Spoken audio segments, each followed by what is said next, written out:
the challenge we have in nowadays in the genetic testing again is there's not yet the golden standard. So we have different technical platforms. It's typically only the combination of the different platforms that allows you to reach the highest diagnostic yield, which means the highest likelihood that patients are really properly diagnosed. And in the overall majority, if we forget for a second about the metabolic diseases where you can measure the enzyme, it's in the meanwhile a genetic testing based workflow that allows you to identify the patients in the proper way. However, the challenge is again around the DNA, because we do not have really a proper understanding how to interpret the majority of the variants or mutations we are in the meanwhile easily able to identify. Let me give you an example. Out of 10,000 base pairs, the smallest unit in the DNA sequence, we can per today only properly interpret one. It means 9,999 out of the 10,000 cannot yet properly be functionally characterized. And let's not forget, we have a significant bias in the genetic testing, and that's based on the fact that all of the matrices or all of the reference DNA sequences we are using and comparing the patient sequence to that reference are coming from the European population. We call that population the Caucasian population. We have more than 150, 160 different populations or ethnicities. And we are aware that there are significant differences.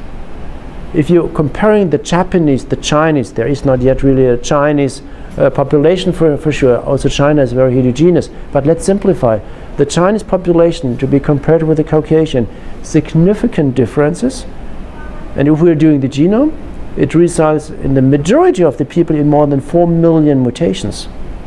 Thank God, the majority of the mutations are more changing the color of the hairs or the color of the eyes and not causing a disease. But if there is a rare disease, then it's a challenge to identify the single variant out of the 4 million. And if you don't have a reference, as it's the case for the majority of the ethnicities and populations, the interpretation is so difficult. What does it mean for the development of the diagnostic path at Centogene?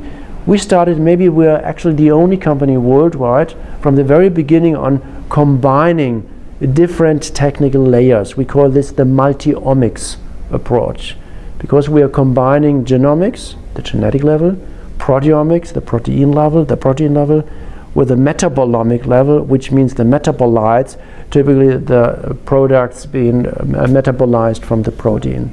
And if we are combining these three layers, genomics, proteomics, metabolomics, then you have the highest likelihood that you can really properly identify but also properly interpret the data from the individual patients.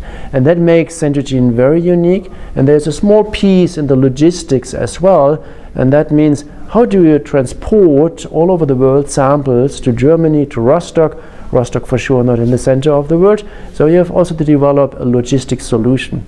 And the logistics solution we have developed is based on a simple single blood drop technology, which means one drop of blood is absolutely sufficient to do all of the more than 9,000 tests we are actually offering. We're using the Centogene technology. It dramatically simplifies sending, it stabilizes the sample, and allows you really to come back with very robust and very stable technical data.